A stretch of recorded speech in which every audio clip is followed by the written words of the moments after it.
Once you have your design folded, now it is time to cut the designs.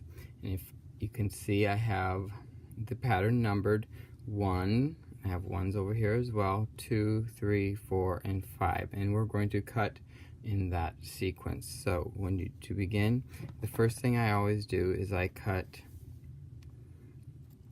along the outside edge. And I always keep my paper and my scissors straight up and down. So I keep my scissors straight up and down as I'm cutting, and my left hand is what's turning the design as I'm cutting. So I'm going to get rid of the majority of that paper right here.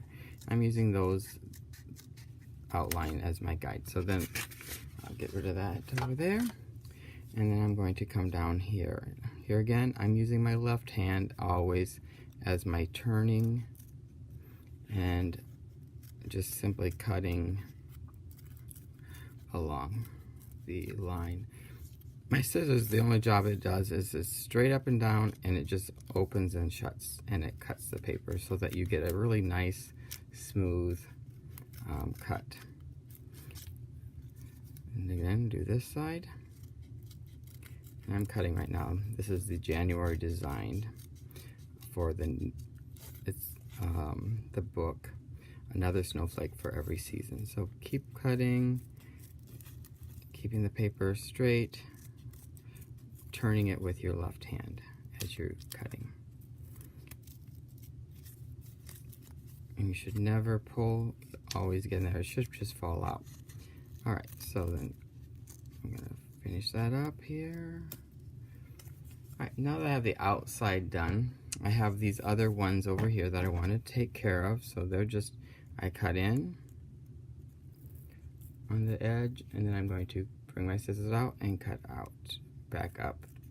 And that should just fall out. You should never have to pull when you're cutting. You should always, it should just kind of fall out, the pieces. It's like that's not quite coming out, so I'm going to go in again and just kind of cut a little bit more, and it falls out. Alright, another one here. Now I need to go do the other side. So that side is finished, not coming out, so go in there, and there it goes. Turn it around, and I'm going to do the other 3 ones here.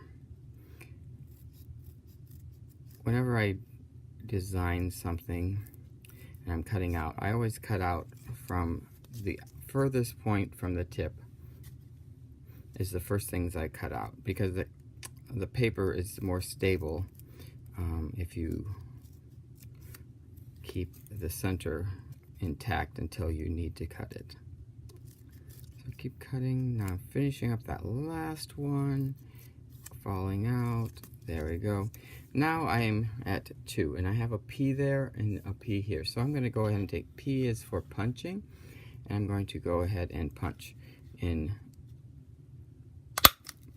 a hole. That's to help me get my scissors in. Now you don't have to punch on the P. That's just to tell you that that section needs to have a punch in order to get your scissors in. Alright, once I've done that, I'm going to do the number 2 next. And whenever I have an area that I have to get my scissors in, the first thing I do is I open up the area. So I just kind of cut in a couple directions to get that section opened. So there I'm cutting, and now that opens up my area so that then my scissors has more room to work. And then I just start getting rid of that gray.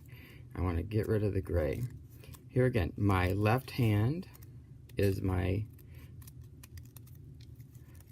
turning. It steers the paper, and my right is with my scissors. So if you have a if you're left-handed, you're going to be turning with your right hand. So then I'm turning, and cutting out the tail. Notice everything just kind of falls out. I do not pull on the... Okay, so I get up there, and then I'm going to come this way to get that beak. And that falls out, and then I push down here to get my scissors in, and now I'm going to cut along that edge. so there. It's not quite coming out. Some of it is, so I'm going to get my scissors back in there and just kind of give it a little more tug there.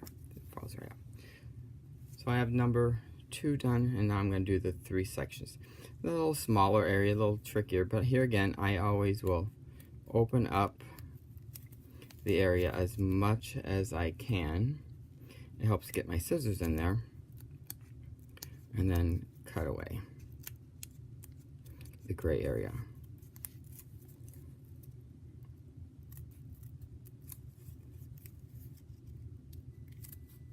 Okay, so there I am, cutting, and that section's done. Now I'm going to come over here and do this section here.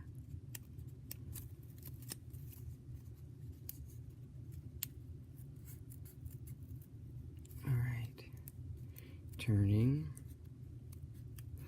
So sometimes, like, I cut from underneath where I come up with my scissors, and sometimes I come up on top and cut. So either and it's all a matter of what works best for you, and you have to decide as you're cutting if it would be easier for a section to cut from below. Like now I'm coming in from down below and turning my scissors to get that section, and then once I get my scissors, I come over here. Whatever is more comfortable as you're cutting.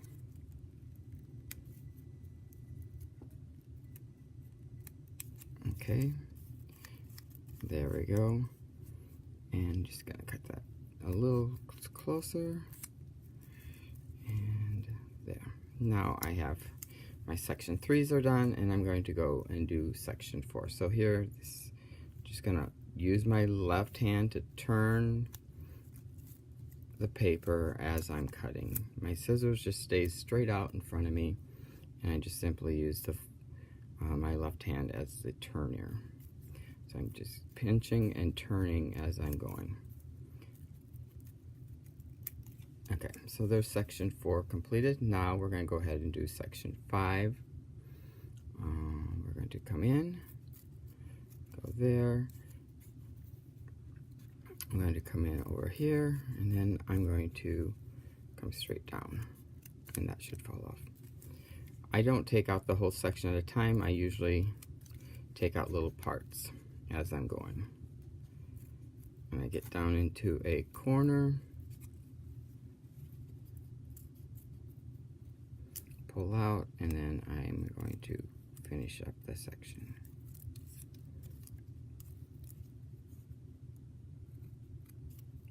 The other side for 5.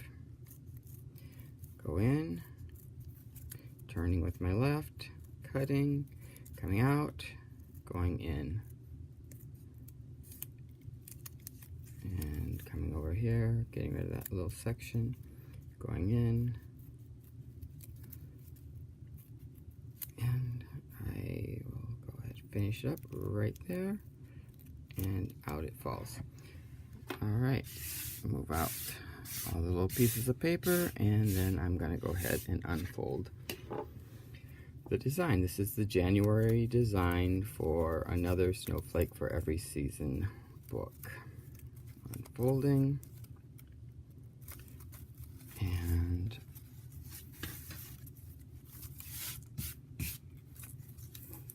we have our cardinal, our holly and berry, and the snowflake in the center. So there is the January design.